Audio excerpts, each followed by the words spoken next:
It's Saturday, November the 30th. We've reached the third round of the playoffs, the Sweet 16. What a great time for football and barbecue. In Texas, we love our football and we love our barbecue. They may not have been invented here, but we damn well think we do both better than anybody else.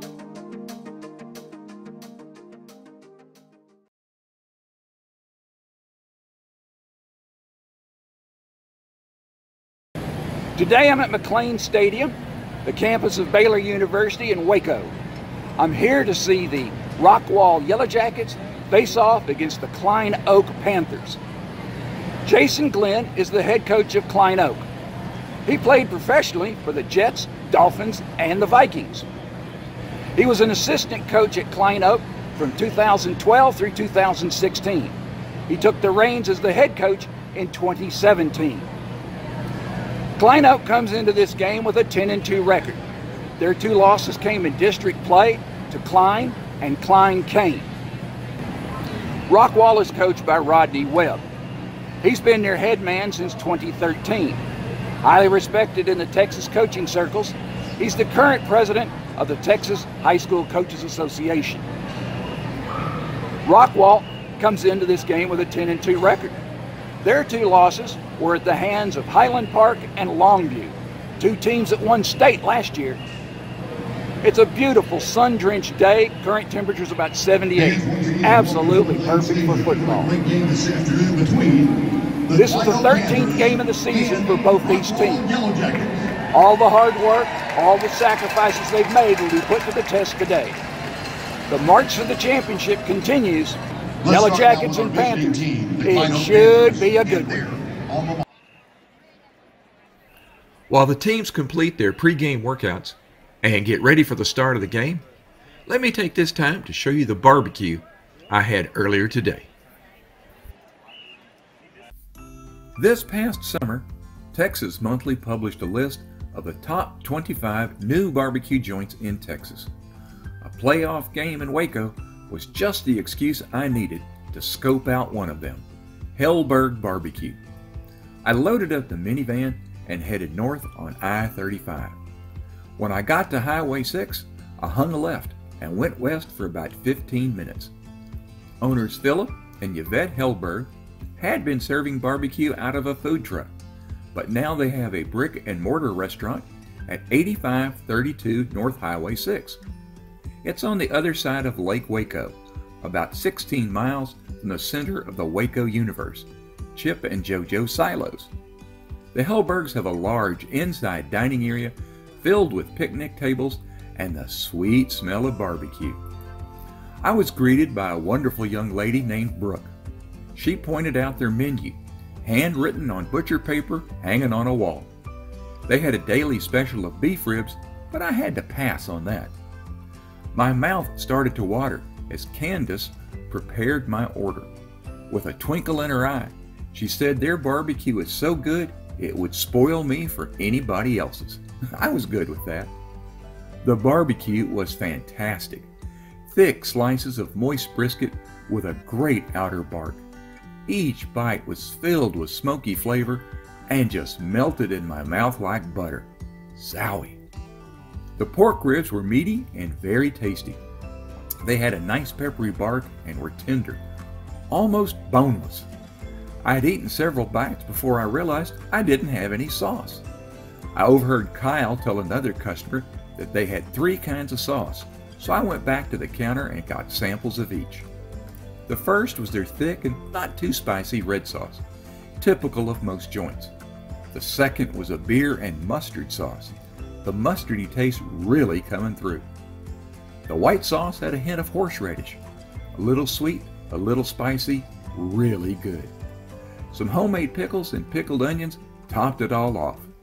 My mouth was doing the happy dance after all that good eating.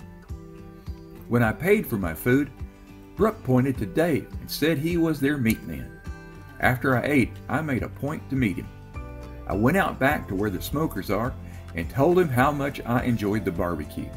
He was all smiles and beamed with pride like a brand new daddy. Helberg Barbecue might be off the beaten path, but good Q is always worth a road trip. Even more so for great barbecue served by a wonderful crew of people. I'm hoping I'll get to meet the owners on my next trip there, and maybe get one of those big beef ribs while I'm at it. This barbecue is outstanding and rates 2 hook'ems. Klein Oak took the opening kickoff and drove 75 yards to score on a 31-yard pass from Montrell Bolton to Cameron Williams. Rockwall quarterback Braden Locke tossed to Jackson Smith on a screen pass.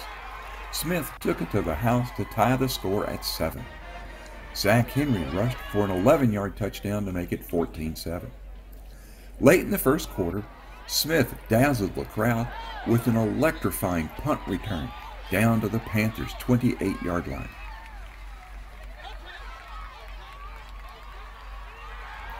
That set up a second quarter field goal from 42 yards out that was wide right. Bolton threw over the middle to Kendall Taylor to get Klein Oak past midfield. The Panthers line opened a hole and Rodney Hudson moved the chains for a first down with a strong run. Bolton found Taylor all alone in the back of the end zone to tie the score at 14-14 with 8:29 to play in the second quarter.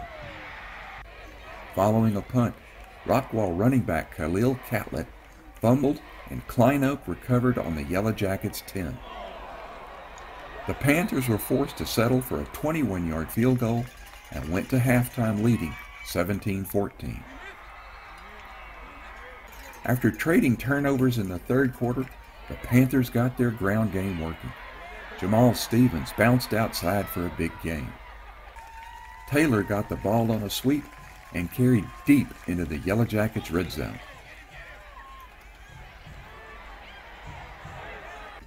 Bolton scored on a quarterback draw to push the Klein Oak lead to 24-14.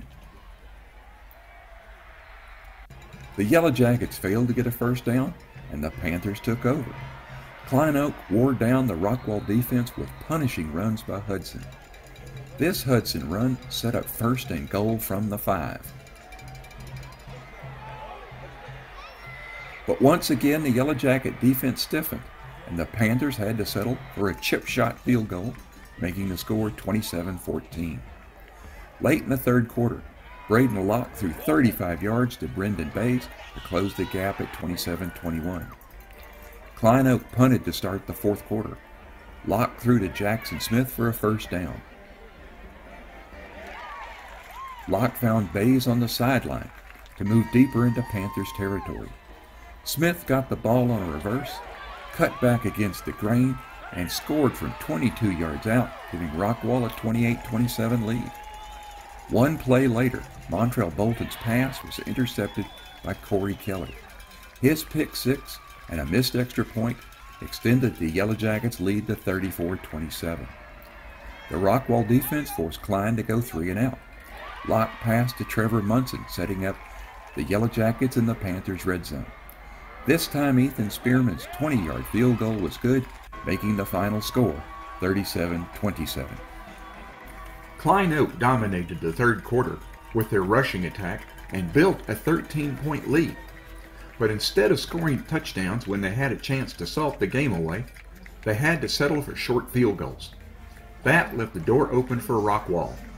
From the late third quarter on, the Yellowjackets scored 23 unanswered points to stage a dramatic come-from-behind victory. Congratulations to Klein Oak for a great season, and good luck to Rockwall as they move to the fourth round.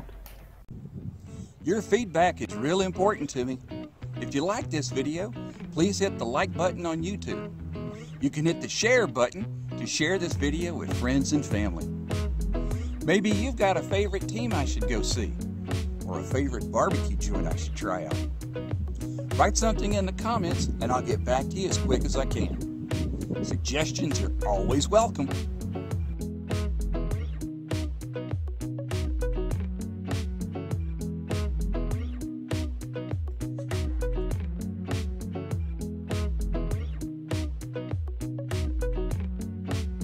If you like what you saw, please subscribe to my YouTube channel. Just click on my logo when it pops up and go from there. You can view previous episodes of Texas Passions by clicking on the links displayed. Thanks for watching. Catch you next time.